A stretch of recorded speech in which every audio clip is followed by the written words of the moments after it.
Cari amici sportivi, welcome yet to another edition of the Milan Weekly Podcast. Here we talk everything Milan.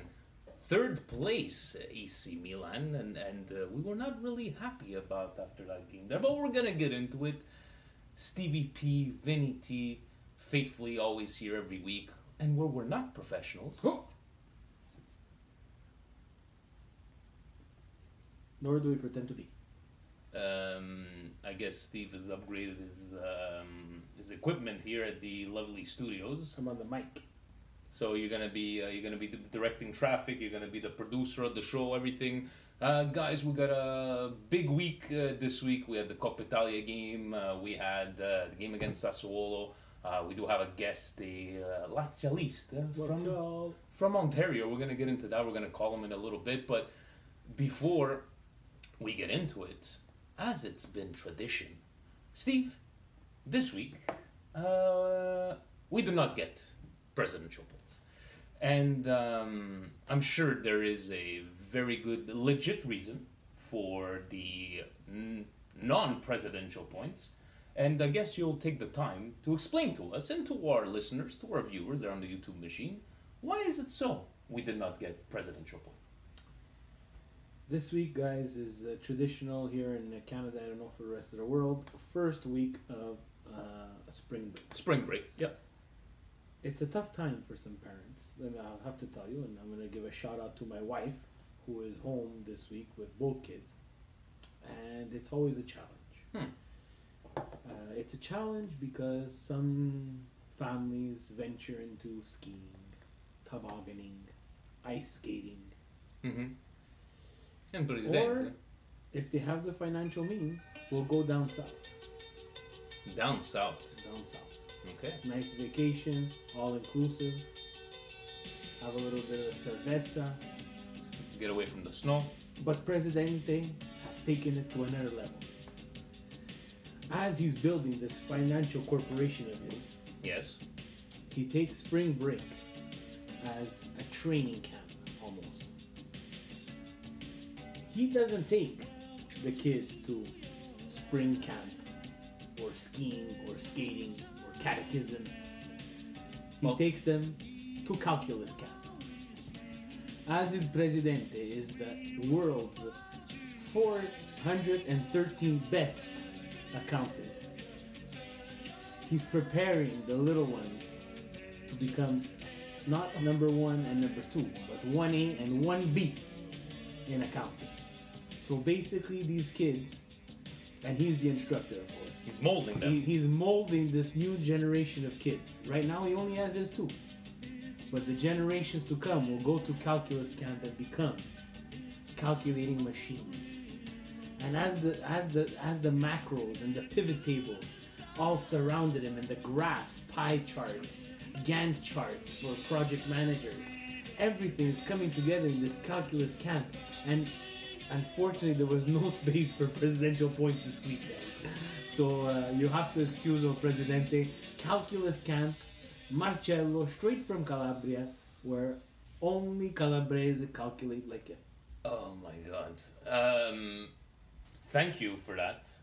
You might want to talk a bit louder because you can hear yourself. You know, people are used to your big voice. But thank you for putting us in perspective, painting us a picture on why we did not have the presidential points.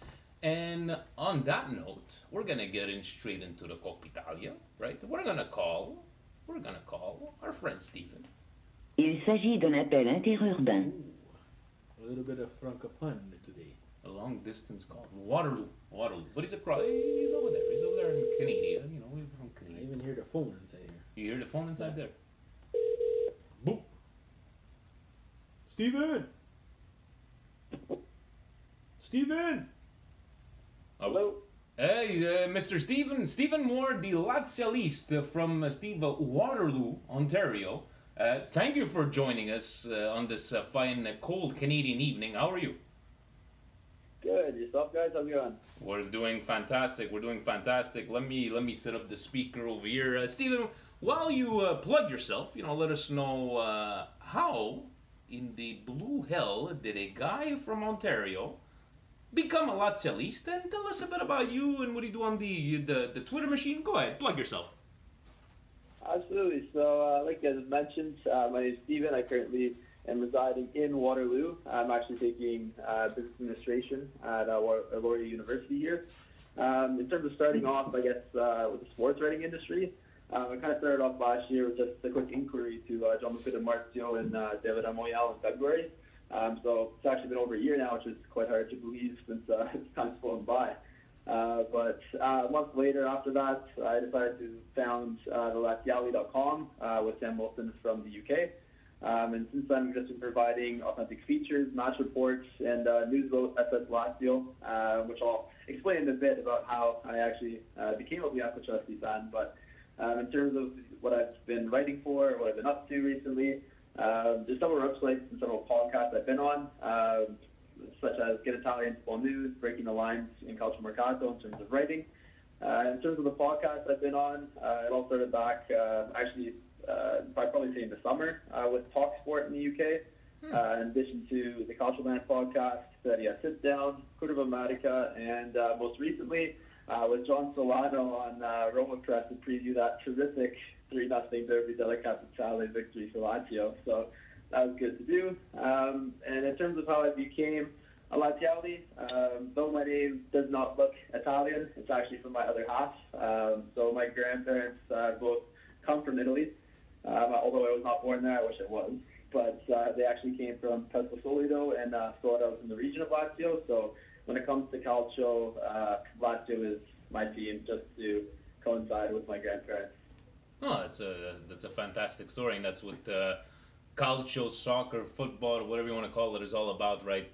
Finding this, how we came to be the lovers of the game or a specific team, and I believe he used the adjective terrific derby win that they had here on Saturday against Roma. But before we get into that, Presidente sent us a couple of points there about the game, but we're gonna get straight into it. Steve and I were discussing, and it's not like we have a hate for Lazio. They're all right. But Steve, we were saying we had no business, not even getting a point in that game. 12 shots taken from Lazio to 3 of Milan. On target, 5 for Lazio, 1 for Milan. And the big one there, fouls committed, 15 against 4 for Milan. But, what did you take away from this Coppa Italia game? Because I think you would... Oh, again with this stupid button. Guys, I gotta... Il s'agit d'un appel interurbain. I gotta take that the Google Pixel, tell them the button on the side. It's gotta stop doing that. Is this like 3 times in a row I do this? Yes. I guess? Yeah. Hello? All right, no, so this is basically tradition here. It's 3 guests in a row that I just hung out on in the middle of a conversation. But we were talking, about, I was gonna ask you, me and Steve saying we had no business winning this game, but do you think that, besides, let's say, your point of view on the game, do you think that this 0-0 draw is it's not a good sign for Lazio, or how do you see the second leg? That obviously in Serie A, leave it to a month and a half between first leg and second leg, but maybe your thoughts on the game, and what do you think was going to come of the return leg? For sure. So the thoughts on the game, like you guys had said, although I hate to say it, I think Lazio should have most definitely won that game. Just not even by the stats alone, just by actually watching the game. It really was a different performance from the team, but when you come off of so many losses and you need to perform for the team, especially after exiting the Europa League, that match was so important for them. So I really felt like they put a lot into the match. Obviously, the injury crisis for them, they went through a stretch there, which still not everyone is 100% recovered, but we're finally getting to that point. But coming into the Milan game, there were some certainties where it was, I didn't know what we were going to line up like. I thought we were going to line up with the back four for the first time in quite some time, if any time, to be honest, because Inzaghi is quite resistant to change. But we played a back three of Bastos, Patrick, and Acerbi, which is very, very unusual, and that's not something that Laziali would like to see. I had a bunch of people on Twitter messaging me saying, is this the actual lineup? Because if so, I'm going to bed. That kind of just puts a mark on that going into the game. So I think a lot of people were expecting Lazio to get blown out, especially with the form Milan were in, scoring 3 goals in the last 3 games coming into that match. They're all in form, obviously. PSX's been Il Pistolero, obviously, since coming to Milan and even beforehand. But they really looked lethal on the attack, so it was going to be quite a scary performance. But the substitutes played well. They really did in that game. I thought that Bastos and Patrick, for not being regulars on the team and all the criticism they've received all season, it was really good for them to actually step up and perform and prevent any goals from even happening, maybe even shots. They were very minimal, even the touches inside Lazio's 18-yard block. So overall, in terms of the game, I was very happy with how Lazio performed and how the substitutes made way and kind of prevented like the PSX Suso from actually getting on the scoreboard. Looking forward, though, to the second leg, I don't think this was the best result for Lazio. Obviously, you're in front of your home fans. You're trying to bounce back after your Europa League exclusion in the round of 32. So you want to score a goal, you want to celebrate with your fans, give them something to cheer about. Obviously, the performance that we received from the team was definitely a good one, but not being able to score or take that lead going into the second leg, I feel is really going to hurt us, because the San Siro is a very big stadium. It's very passionate, like the Stadio Olimpico, but I think Milan thrives there underneath all their fans. So with a month break in between, like you guys have mentioned there, it's going to be interesting to see the form that both the sides in addition to what injuries are happening on each side. But I've said this for 2-3 years now, and my cousin and my grandparents have been laughing at me when I said Milan is turning this around. Milan will be the new Juventus. That's my hot take. I really believe that if they're able to continue this form and make these smart purchases and smart acquisitions to keep some of their Italian homegrown players, they'll be able to really succeed. So it's going to be an interesting next leg, I could say. He's putting us over, Stevie, saying that we're the next Juventus, but we don't really like that comparison. But if you want to call us the next winner in Serie A, we got no problem with that. Speaking of Opistolero, which he was basically absent for the last 2 games, but a lot of that was attributed to Acerbi. And on the side note, I was looking at the starting lineup, Steve, and I'm like, oh my God, Acerbi, Immobile, the only 2 Italians on Lazio. Roma had a couple of them, and then I started thinking, like, you know what? Stop talking, Vinny, because there's what did we have last time? Donnarumma, we had Romagnoli, we had Calabria. It seems like the score of Italians is getting away from there. But going back to Acerbi, from a guy that had a terrible year that time at Milan, came back from testicular cancer, and pull up a hell of a great showing as on defense with the Pistolero. What did you take away from his performance, and do you think it was really him that stopped Il Pistolero, and how he did it? Yeah, absolutely. So Cherby's been terrific all season, and I think this match is just another kind of testament to his performance and his quality as a soccer player in general since joining Lazio. Because I haven't really been able to witness him watching Sassuolo day in, day out, but obviously I had heard about him due to that testicular cancer. I know who he played for in the past, but coming to Lazio is kind of iffy on the situation. But for $10 million and due to be the replacement for Stefan de Vrij recently departed, I was really expecting high things from him, and he's really lived up to those expectations. So although he did have a lot to do with this, obviously man marking him, being him with every single ball, getting in the way, giving them that nudge every time you were to receive a pass. I think a lot had to do with the poor performance from Milan.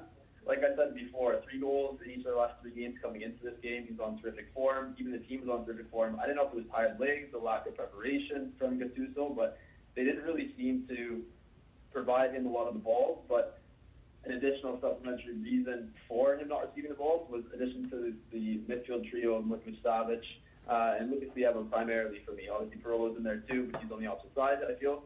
I think that they really blocked out the lanes for PSX to receive the ball. And with the Acerbi man marking him that close, nothing was really able to establish and be created. Obviously, a lot of the balls come in from the wide flanks, such as Suso or Barini or Çalhanoğlu, whoever's on there. Another player, Çalhanoğlu, was, I didn't know he'd actually even entered the pitch when he did, and I didn't see him for the rest of the game. So there's a few different factors into that, but obviously Acerbi did have a very, very big part to play in why PSX wasn't able to touch the ball or even score.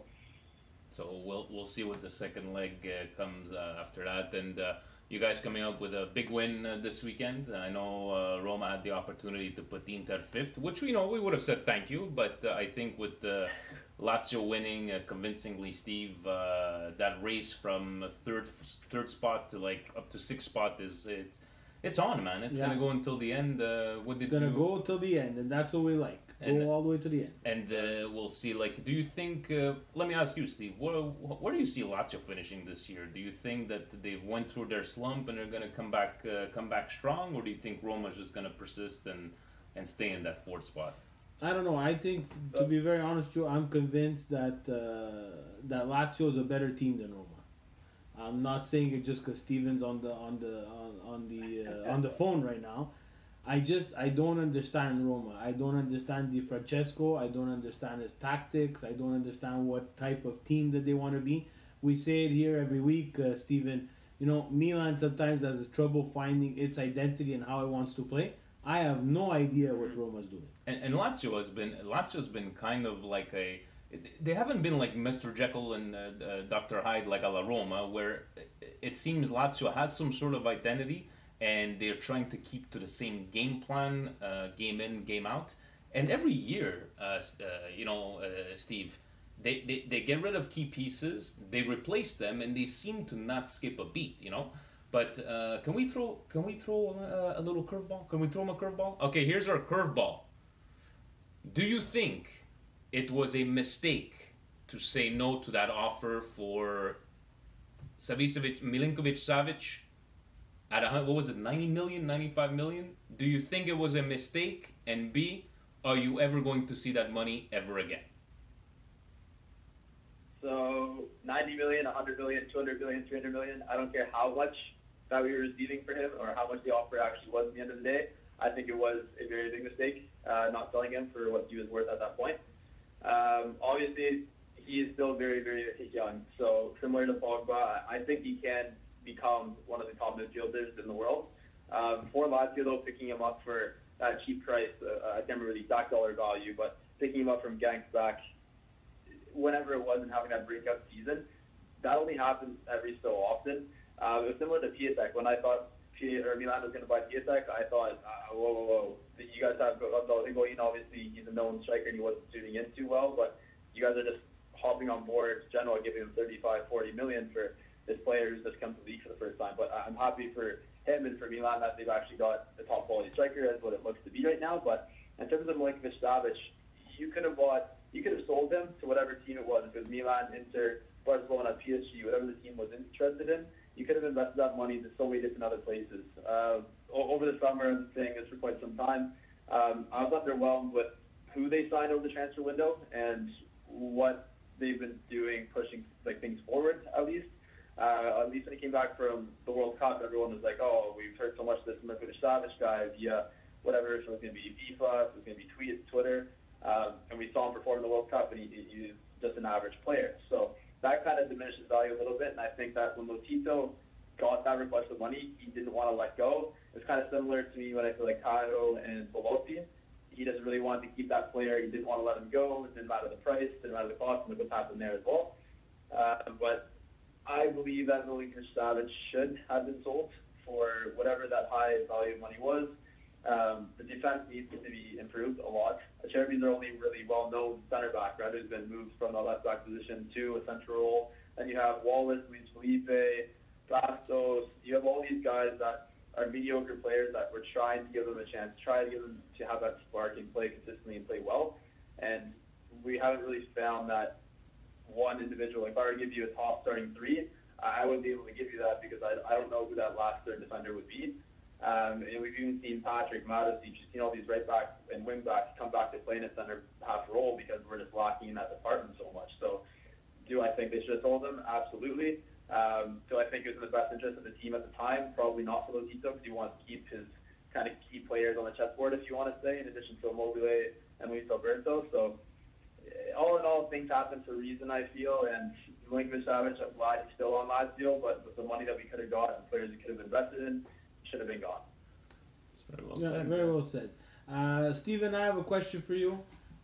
We, of the two Inzagis, Milan got the best player of the brothers.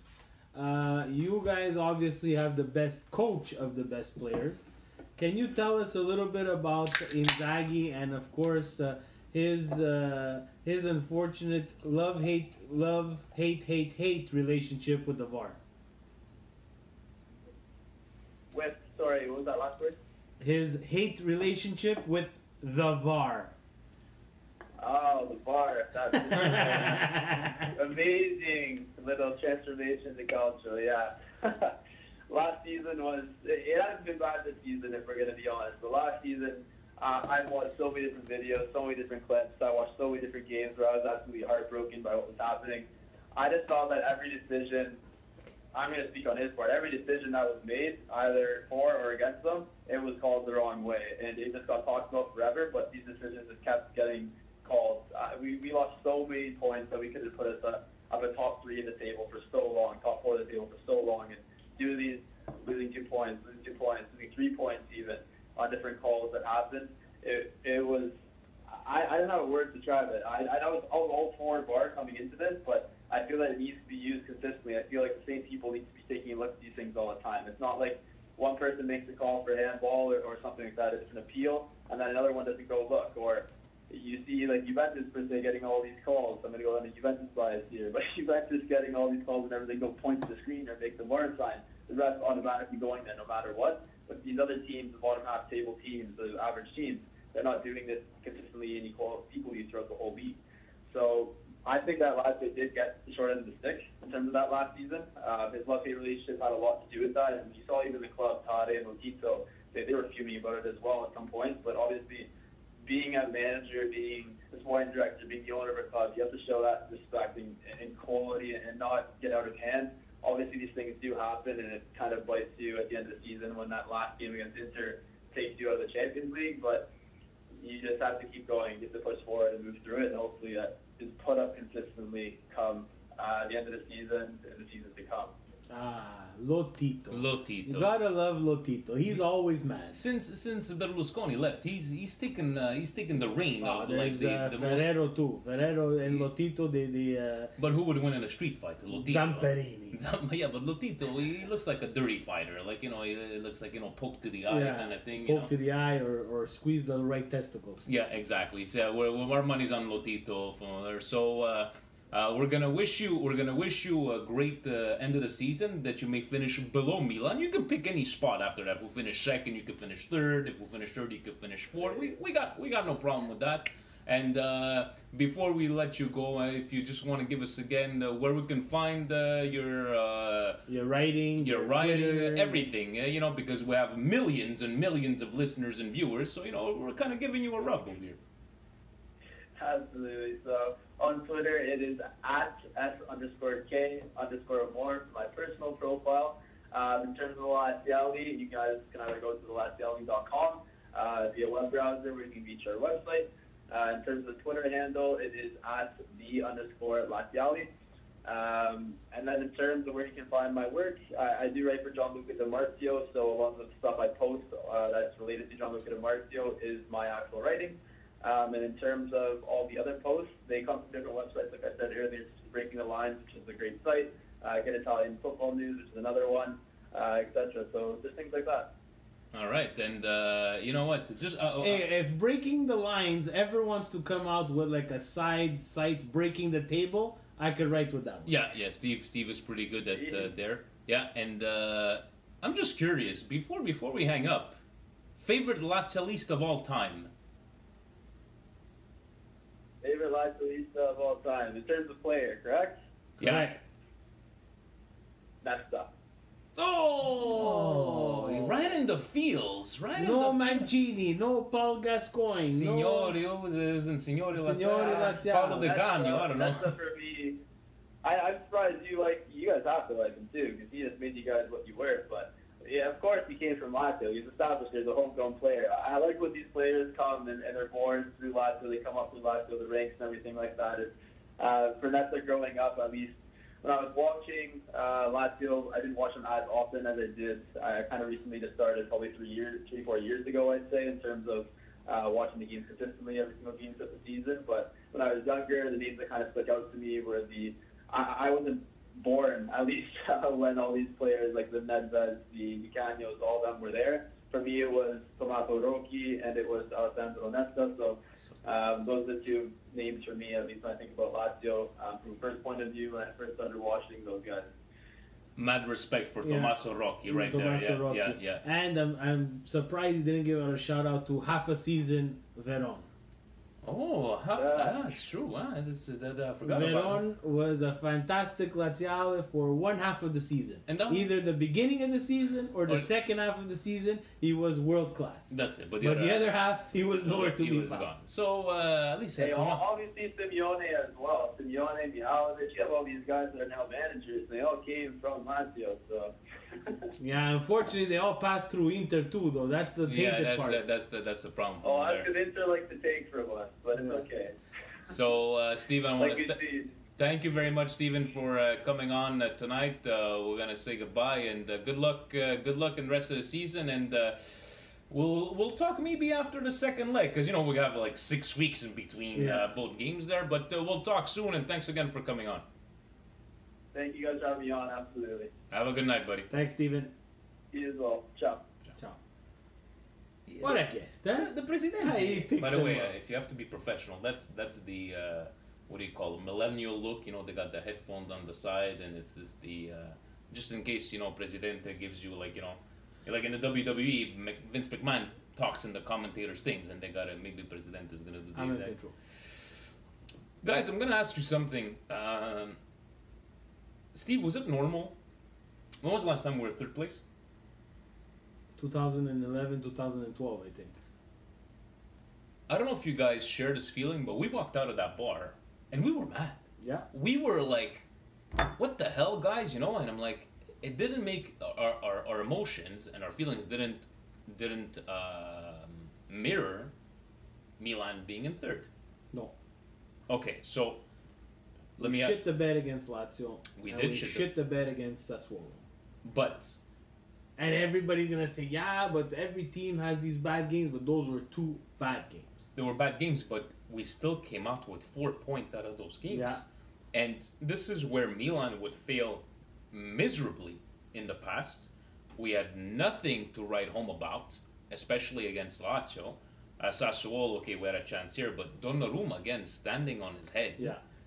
It just didn't make any sense. I'm going to take, by the way, I figured out how to do the Ask Vinny and Steve from my phone. Fantastic. So the... Beautiful. Taking back my phone. But give us your thoughts. Give us your thoughts on the game. What did you think? We're there with your son. We're having a good time, and then you didn't want to be too emotional in front of him. Very bad in the final third. I felt that we kind of played too conservative for some reason. I don't know why we came out that way, and we've spoken about it in the past where we see Milan for the first 20 minutes of the game almost be not as direct as we would like to see them. Against Lazio, it seems like it didn't seem like we didn't get into gear at all. At all. And we were like, okay, it's Coppa Italia, let's but... Yeah, and against Sassuolo, we got into gear at the beginning of the game, where we were at least moving the ball around, and we seemed to be a little bit dangerous. But then, it seems like we went again on this stuck in the same gear, not able to do anything in the final third, not able to get service to Piatek. Chanalobulu, unfortunately, is back to Fantasma, as Tommy would say. Unfortunately, this is exactly why I didn't want to get too high.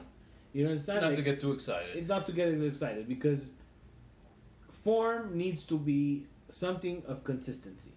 And yes, he was good against Atalanta. He scored a goal, but again, drop of form again. Yeah. But I'm not even gonna stop. I'm gonna stop with Chanalobulu. I'm sure I have a new bone to pick. But I'm sure we're gonna get into it all these questions, so might as well go through all the questions. Go into right? the questions. And because we're kind of now professionals, so we're gonna put some. I like to have a bit of background music as we answer these questions to bring us back to La Giosta del Gol. We're just gonna put it back there, guys, and I'm gonna start off with. There's this fellow listener from Toronto. His name is Frank. Frankie likes to. Is it loud? Guys, is it loud over there? It's loud. Look. Okay, so we're gonna put it like this. Frank keeps on sending me these messages on Facebook. Well, he's sending it to us, but you never answer. I can't answer, Frank. I don't know anything about wrestling. Frank Angelo from he's saying like Also, Vinny, he's talking to me about wrestling, but his thing was, I didn't get this, but I hope you guys finally point out that Suso has lost lately on this week's podcast. I think it's a few times. It's we've a few said that. times there. Especially Steve, but let's talk about, do you think, we're talking about how it looks like we were lost there in the second half, but Suso and Çalhanoğlu, ghosts. We have a major problem on the They wings. figured them out, what? We have a surplus of backs. We have a deficit or a depression of wingers. They're just not doing the job, guys. They're just not doing the job. Çalhanoğlu, we'll leave him at that. Everybody knows my feeling on Çalhanoğlu. Suso is going through a rough patch. A very rough patch. Is it maybe a matter of they figured him out? They figured him out. Well, Vinny. When was the last time he had a stellar game? It's a long time he hasn't had a stellar game. And I remember, when he went for goal and instead of making the pass to Cutrone, we said we were being a bit too hard on him.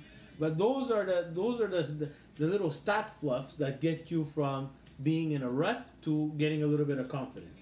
Instead, he didn't score, didn't get an assist. He's still stuck at those numbers. We're stuck with this fantastic stat of 8 assists. Yeah, there hasn't been any others. So it's just, I don't know. I still believe that the team is not performing at where it's supposed to be. But I go back to, guys, if it wasn't for Donnarumma, we've been critical of him in the past. Don't get us wrong. Yeah.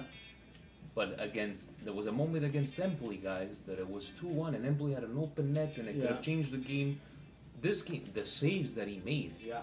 Guys, those are the moments where, when you have no business winning a game, and those are the goals that go in against you, and then you're playing catch up, right? So Frank. So we just wanted to reiterate for you that we know Suso's lost, and let's go to. So basically, what I did, I clicked on the hashtag Ask Vinny and Steve, and Donato. First question on here. Seeing how tired some of our players are, who would you rest and how much would you change? How much would you change the starting 11 against Chievo? Here's my problem with Chievo, Steve. Chievo has 11 points. 11. Yeah. I don't think they have 11. No, I think they have 11. Let's go directly on the internet and take a look at this. Yeah. Donkeys. They start at -3. Unless I'm completely crazy, Italia, Serie A, Chievo has 10 points. Sorry.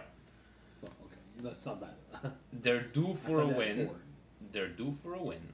That's my problem, right? They're due for a win. We're playing at Chievo. And if we come out performing the way we have in the last 2 games, I'm not saying we're losing, but maybe drop points. So if you want to change, you can drop points. So do you take a chance of rotating? I would put Castillejo to start. That I would do. That because he seemed to. Castillejo too. I would give either Bakayoko or Kessie a rest. I don't think you need both. Put Billy instead of Bakayoko. I would give Calabria a rest too and play Conti. We have some players. We have some quality. How about Laxalt? That's a bit too much. I think Laxalt would be a good substitute. Depending on how the game goes. I would also, Pietek has to understand that Cutrone is going to need to find. Gattuso has to find Cutrone minutes. Would you start Cutrone against Chievo? Keep Piontek for the derby.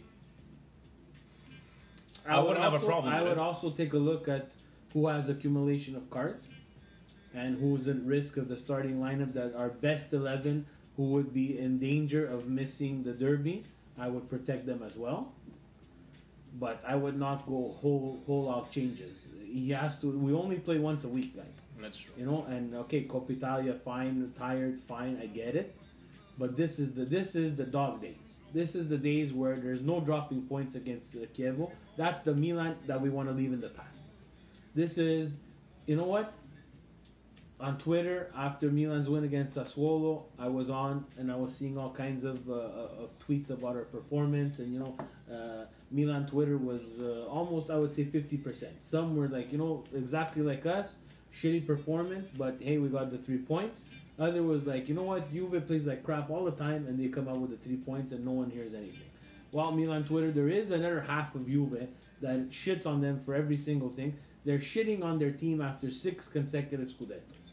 So There's a that's lot of what it is. Juventinis out there. Exactly, a That lot are, of Juventini that unfortunately they don't like What they're Juve playing in this manner. They don't like that. You know what? Tomorrow they could be out of Champions League. Is it next week? I think it's next week, isn't it? Next week or whenever the We hell don't it really- is, we don't they really could be care. out of Champions League. And that's what they're scared about Atletico, Yeah. right? But on a line change, let's ask Tommy. Maybe Tommy has an idea about Yeah. the line changes, It's right? Tommy time. Might as well just call him. I called evening. him today. He answered me the good morning. Good morning. Good evening, gentlemen. Good evening, Mr. Tommy. How are you on this fine evening? Very good, very good. A And bit with mixed emotions tonight. Mix, that's what we're talking about. That we weren't feeling very good after being in third spot after all these years, but we weren't feeling very good, and we wanted to ask you. Because we had a question on the Twitter machine, and I go maybe Tommy can answer this question. Tommy, if you had any changes to do against Chievo, what would they be, or would you go with the same starting 11? 4-4-2, my friend. So you would go. 4-4-2 lineup. I would take off that cadavere of Cialanoglu che mi sta veramente sopra le palle. This guy has been playing, and quite frankly, he's an invisible man. Even last week, could you tell me one thing? How, in 10 against 11 men that we were ahead, 1 man plus on the field, against Sassuolo, you were standing on the edge of your seat for the last 10 minutes because you couldn't get out of your zone. In your own field. You were pressed in, and they were a man short. Could you tell me how do you expect us to go forward like this? Yeah, That's the problem. I don't have a problem. I love Gattuso and I love him with all my heart. But the problem is, if you see your team struggling with that formation that you have, and quite frankly, even Sousa didn't play good at all. No. Change it around. Your 4-4-3 is not functioning. Change it around. Make it a 4-4-2. Add Cutrone up front with Piatek and switch Paqueta as a quartista in the middle. Yeah, I don't know. He doesn't. I guess, or he's blind, or he doesn't see it. But continuing like that, yeah, right now we're in third place. That's great. But could we stay in third? Are you? That's the question. Are you worried about Chievo? Are you worried about Chievo? No, not it. Chievo doesn't worry me. What really worries me is after Juventus. But Juventus, it worries me. It doesn't really worry me. The fact that worries me most against Juventus, it ain't the team. It's the referee, because they get all the calls. Okay, hold on. Okay. Let me ask you something, Tommy. Okay, you were very critical of the penalty shot that was awarded to Juventus, correct? You were very vocal and said, they always get the calls. Now let me ask. That you, wasn't a penalty. Hold on. Okay. That was a yellow card. Yes. Okay. So let me ask you. And Lavar and the guy, what did he do? Did he go even and check Lavar? Exactly what Carletto Ancelotti said. Okay. Hold on. Okay. Sorry, it wasn't a penalty, but they called a foul. Okay, they called Why a foul. don't they use it? They called a foul, correct? And to you, there was no foul. Yeah. So you're saying. No. So what's the difference There was between? a foul, Okay, so what's the but difference? not a red card. So okay, I get that. So what was the difference between Piontek diving on that shot and? No, that you saw exactly that the guy actually pulled out his hand. You saw it literally. But didn't he do the exact same thing? No, he didn't. The goalkeeper put out his hand and he didn't. jumped over it. No, No, he stuck out his foot. He did not. he did not. Okay. He stayed on the floor. He actually tried to get the ball. And that guy just dived. But if it was me, the referee, I would have given Ronaldo a yellow card. Of course you would. So you don't believe that they're gonna make it against Atletico, do you? No, get out of here. Man, you know what's going to happen? If Atletico scores one goal in Turin, which they will, because like Juventus defense, and I'm mad, that let's just say the truth, it's worth nothing. And then I thank God that we got rid of Bonucci, because Bonucci is not nobody merda. We have a defense now more solid than when Bonucci was there. And believe me, Atletico will score in Turin. You think Juventus is gonna be capable of scoring 5 goals? What are you gonna do if Juve That's what wins? I want to know. Yeah, what are you gonna do on this podcast if Juventus wins? Man, the next team do it. So if they come up with a And 3-0 Juventus win. won't win the Champions League. That's a known fact, guys. No, but let's say Maybe if Atletico Madrid won't do it, well then. But they're let's gonna say, have Tommy, let's say Barca maybe, or PSG. Whoever they take, they're gonna lose. Okay, so we want to know if Juventus ends up. Oh shit! Again, he hung up on Tommy, guys. this is twice. It's twice in the Why same do I keep on podcast. There's got to be a way. There's got to be a way. There's no way. Just stop pressing it. Yeah, so I'll stop pressing it. Yeah. Sorry. We lost communication, guys. You know what it is. Sorry for That's Juventini. They cut the The Juventines they cut the line because they don't want it. Okay, so Yeah, of course they're gonna be cutting out the Champions League soon. You'll see. if Juventus But wins let's 3-0. continue on this fine conversation we're having. Okay, but Tommy, before we let you go, we want to know if Juventus wins 3-0, fair and square, not a single card drawn, no penalties, nothing. Where do you what's the call going to be like when we call you on that Monday? Silent. Silent. We will not have a Tommy time. He's gonna Silent. You know why? tell me. I'll tell you why. Because it's never gonna happen. But it could. But it could. Juventus is going down. You know, I have a feeling. That's the only thing I'm saying. They're going down. There's no way. They haven't done it. Look, in all these years that they've been to Champions League, they'll never gone. You know why? Everybody that looks at every year, it's the same story. They look at Juventus, they're chokers. That's a real punishment for Italian soccer. When already the other teams, they know that these guys are chokers. So even if they get to the finals, they're gonna lose anyways. So, guys, you've heard is it that good for first. Italian soccer? Quite frankly, no. What?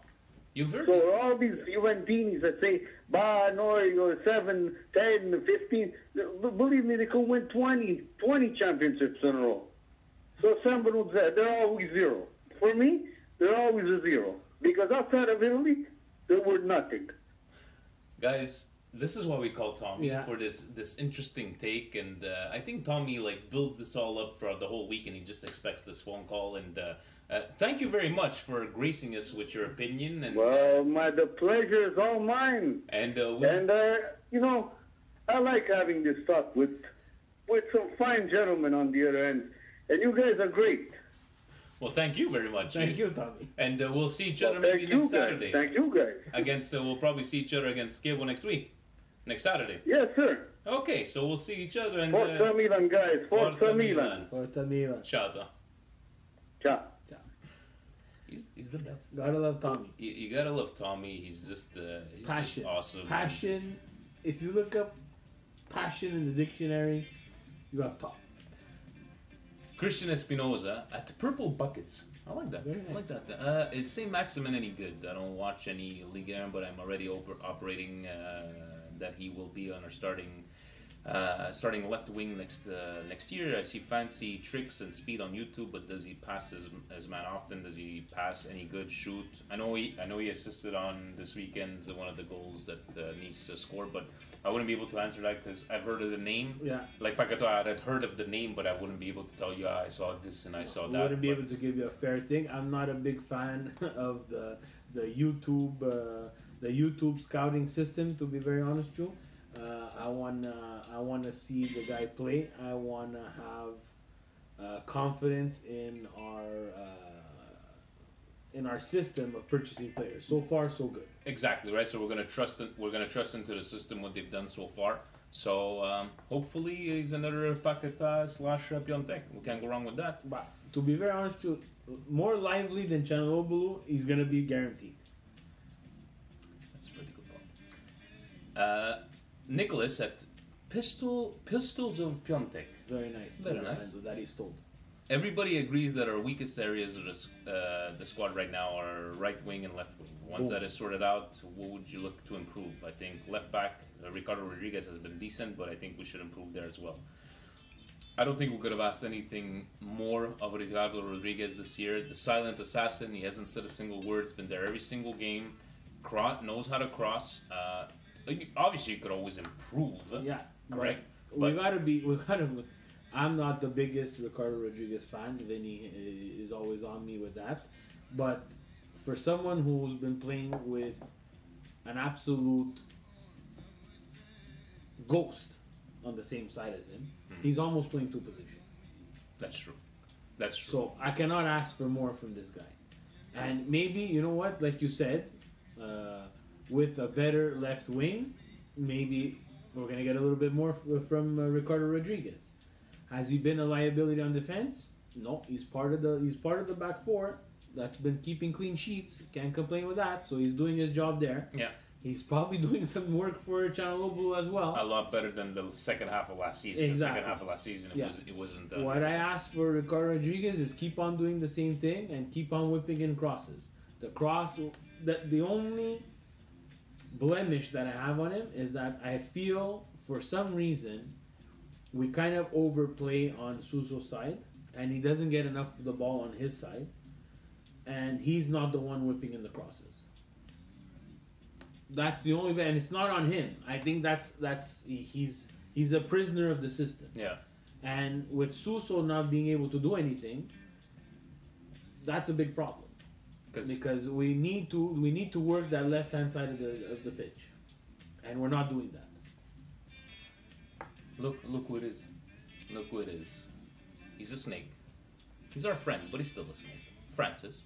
Bien triste. He's going to be so happy when he's on the bus tomorrow and he's going to be on the podcast. Why didn't he want us to call him? We should call him. He doesn't want us to call. He gets all nervous. Have Milan been this good or just a little lucky and blessed by Donnarumma's exploits? Please don't give me that good teams make their own luck crap.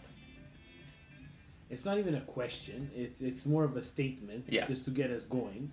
And of course, they've been a victim of their own success in terms of that their best player, has been playing really, really well. Does that remind you of someone? Inter, Icardi, huh? But supposedly they're finding a solution. Oh, they're finding a solution. They're finding a solution. And tell her to stay out of the dressing room. Cassano told her, stay out of the dressing room. Cassano, I hate him since he turned his back on us after we saved his life, and I had Cassano jerseys. You know it. Yeah. Chapeau to Cassano, saying what everybody's been saying. Oh, yeah. Good and just him. like, get out of the way, you're the problem. Yeah. Like, this guy is just like the Larry David of this. Filter. He should be a permanent fixture on Tiki Tak. Definitely. AC Milan Guru at T Pepperoni. I like that handle. Good evening, lads. Do you think it was a lucky win against Sassuolo or a definite ploy to restrict and sit back on their attacks? I felt like the last 2 weeks on our midfield has been bullied. It's a very very good point. I don't think it was a ploy, and I also don't think that we were lucky. No, I just think that it was. It's just there's gonna be games like that, you know. So I think luck is a strong word. I think when we needed our world-class goalie to come through, he did. Yeah. When we needed that lucky bounce, it came. It came. It's coming, right? And when you have a striker that scores 6 goals in 4 games and he goes dry, you still manage to get a win or points in the Coppa Italia. With we're not a great team, but this is the path where to start, right? Yeah. Getting those results from over there. So a ploy, no. More on the luck, yes. Just to touch again on Francis's thing, it's obvious that you need a bit of luck. Everybody needs a bit of luck. Everybody, and I don't think Sassuolo during like our times in the game where we're at low, I don't think they were bombarding us. I think even them, they were trying to keep it. I don't know, if we were playing a different team, maybe it would have been different, but in the end... But he brings up a good point, though. Like, our midfield, was not able to take over the game again. So is that something tactically? Is that something that they're tired? I don't know. But he's 100% right. Against Lazio, midfield got bullied. Against Sassuolo, midfield got bullied. We will not be that lucky against better teams, Inter included. Snakes of all snakes. Juventus included. Roma, Lazio. It's not going to happen. So, Ricardo, he's got a bit of a curveball for us. I want to know the illustrious history of Steve and Vinny. How did you guys meet? Bonus question. Who would win in a fight? Keep up the good work, John. Who would win in a fight, Steve? We probably wouldn't even fight. But in a fight... probably me. Steve would probably suplex me. Yeah. But I'm the dirtiest player in the game, so I would, I poke him. He's the guy who takes out the cushion from the top rope. There we go, you see? And or he throws me the mist, the green thing that gets in my face there. Like the great Kabuki. Yeah, you see? How did we meet? I don't even remember. Probably through cousin Dominic. Probably cousin Johnny or... Dominic Murdaka for sure. Oh, probably Dominic. Yeah, Dominic that we met probably here at the cafe at Luna's. Yeah. And we were probably, when I was hanging out, maybe 19, 20 or something like that. We haven't been like always, we had a couple of years we didn't see each other, and then we started hanging Someone decided to move to Ottawa. I moved to Ottawa, yes, and then we started the Red Card Weekly back in 2013, I think, 2012, and we've been doing this ever since. Then Steve decided to have kids. Obviously, Red Card Weekly, kids. Red Card Weekly, kids. He went with the kids. He went with the kids, and now he's got a bit more time, so that's why we're doing this. So. But in a fight, I think it will be a draw. A 30-minute draw. Because we went all the way. A Broadway, as they call it in the wrestling world. Azim from last week. Yeah. He's here. And he has thoughts on construction of the new San Siro announced today. New 60,000 seated ultra-modern next to current San Siro. Shared with Inter again. $600 million cost like Bernabeu to be complete in 2023. I know I read this, but then I read something that they want to squat. Like, there's somebody had wrote an article. It's like, no, the San Siro non si tocca. I think this is the problem. This old guard. Unless we own San Siro, guys, forget it. It's just the way, a bandiera of a team. Those days are over. The players that will play for your team for 15 years. Those days are over. The legacy of the San Siro, guys. It hurts to say, but we need to move on. If this is going to make money for Inter and Milan, we have to pay the city of Milan to get the stadium, guys. Yeah. Look at Juve. They need to take the Juve system. Steve? But the Juve system's flawed too, though. So it depends. It depends. Because now Juve is at the point where they're capped. Their top. Their revenue stream is at its highest. And the only way that they can make more money is by raising the prices, and look what happens. The ultras get mad, the fans get mad. They should actually look at what Juventus did. Yes, actually, it sounds better. You have to chapeau on the way they did it and the stadium itself. Yes, but is it what works in European football? I'm not 100% sure. I love the San Siro. I have not had a chance to do that. If 2023 is the opening of the new stadium, I gotta get my act together and get to San Siro, because that stadium is not going down without Il Grande Polillo inside there. And me. And Vin. Yeah. So to Jan, fellow Montreal Jan, member. the only problem with Jan is he is a Leafs fan. I know some bad performances were bound to happen, and they did, Lazio and Sassuolo. Are you pleased with the results in those games, considering we looked a little flat? We obviously are not pleased with those results. Is it time to be concerned? I think, as to that question, I think we'll go with the Gattuso. The only thing I take away from that game is the result. That's it, because there's nothing else. Is it time to be concerned, or is it just a normal thing for an experienced team like Milan? Inexperienced team. I wouldn't be concerned. I think I would have been concerned if we wouldn't have come up with anything, especially against Sassuolo. I think I would have been concerned if we wouldn't have got the 3 points. I think I would have been concerned if we came out destroyed by Lazio. But the next game against Chievo is going to make, for me, that difference, right, Steve? I don't... Concerned, no. the thing is that this is a different situation for this Milan that we've gone through. We've been for years chasing this Champions League spot. Yeah. For years, and playing with this nervousness of do we need to get into these Champions League spots? We've been in fourth. We've been able to defend that fourth place and move to third place. Now we're playing with this nervousness of we need to stay in the third. It's a different type of nervousness, in my opinion. I agree with you. If Yeah, you're I know. chasing it, where if you're not in it, now at third place there's another team below you. So I think that this Kievo game will give us an indication of what's going to happen in the games to come. Am I concerned? No. I am a little bit worried about the inexperience of this team and holding on to that place. That's what I'm worried about. The veterans are going to have to come in. You do definitely do, and to close off from there, and this is a nice segue. My cousin Johnny asking, and realistically speaking, being 8 points behind, is catching up to Napoli for second place a pipe dream or a strong possibility? I think getting the gap between our position and whoever's in fourth is much more important to look towards third. Now, anything could happen. A Don't get me couple of wrong. months ago, we were 20 points away from it. 20.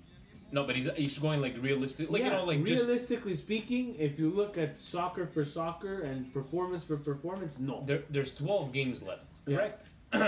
Now, let's be realistic. 8 points behind. That means that you would have to win 3 games, right? We're not gonna talk about ties. You're gonna have to win 3 games, And they would have to lose. and they would have to lose 3 games. Guys, you want to laugh? Napoli is always second place. Napoli is Napoli. Yeah. They're not gonna lose. I seriously doubt. So I would definitely maybe put 10% chance of that happening. That we will win 10 games. I out don't of think 12. we catch Napoli. I'm impressed that we're only 8 points behind. But we should definitely concentrate on let's not leave our secured third spot till the last day of the season. Yeah. Derby is going to be for me crucial. We have Chievo on Saturday. Inter has Spal, if I'm not mistaken, and then it's the Derby, guys. Yeah. According to paper, Milan should win comfortably that Chievo game. Inter should win comfortably. No, not comfortably. Inter should win. Well, neither should Milan. So. Exactly. So the There's no comfortable anymore in Serie A. There's no comfortable. that's true. But okay, on paper, Inter should win that game. I Milan hate should the win. paper. I don't care about Okay. paper. In the end, I think it's going to be a very, very, very important game for the Derby, and you guys better all show up at Barcio Charos. Yeah. We're gonna be there, right? All the Interistis, you're welcome. Of course. You're Stay all on the other welcome. side of the bar. But We'll just go to the other section, and that's about it. Steve, let's go with let's finish off. There's no more question. That's it. We don't have any more questions. We went through the thing, everything. Let me just double check. Double check. The people are going to get mad. Look, ask Vinny and Steve here. Yeah, I click on the hashtag and see. I'm gonna refresh. See, I know we got that one. 11 hours, 13 hours ago, 14 hours ago, 12. Azim, we did it. Very Jan, nice, we did very it. nice. Oh, My cousin good. Johnny over there. Everything's done. So, and perfectly as the music stops. Feel good story of the week. I think we gotta keep this buzzing computer away from the mic because you could hear from over there. Basically, we have our indigestion of the week. Indigestion of the week. I don't know if you guys saw Bonucci. First, he goes to the Atletico with the, and he's hiding, and which that's kind of embarrassing. But now he bumps into Bernardeschi. He fakes an injury.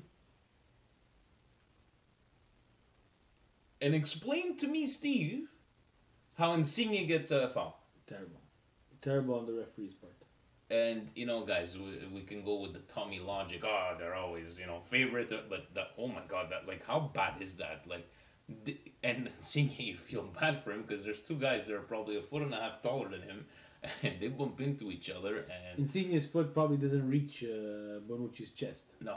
And what do you say, you, according to the foul called against Ronaldo, the call fouled against Piontek? Do you not think it's almost the same thing? Yeah, I thought Putting they your were leg- both weak. They were both weak, like, one with the arm out, the other one with the leg out. Yeah. I think just in the way in Milan, if you guys realize when he went to the VAR, it was like a 2-second thing because I think the actual action of trying to obstruct, not him falling afterwards after the fact.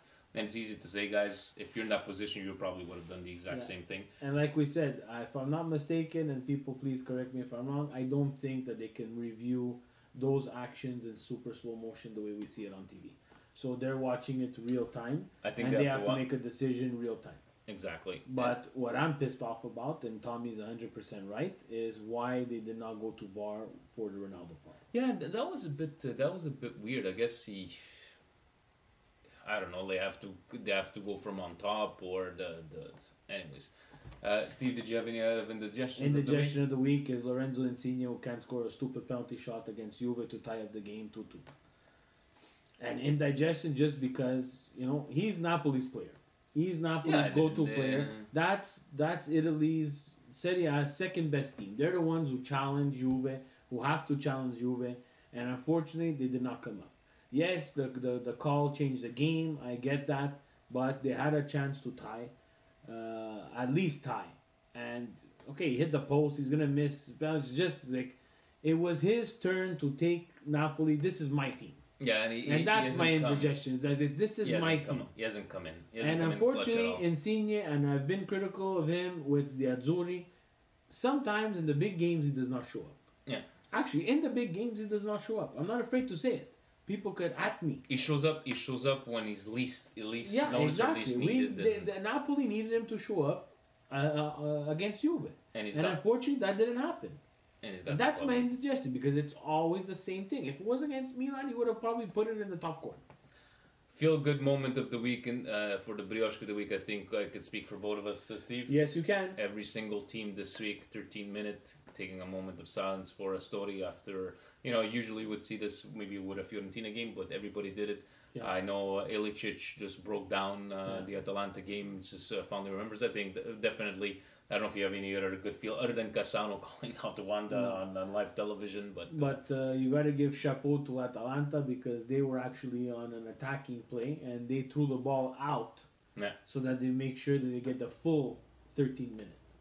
So, chapeau to that. Cassano's on fire. He should get a Brioche B. He is because he's basically telling there's no filter for him. I don't care if I'm on live television or whatever. So good for him. And let's see if we can get us two sets of headphones next week. Yeah. We're gonna look a bit more professional, guys. Chievo Saturday, derby la settimana prossima, ovunque sempre. Forza Milan! Ciao.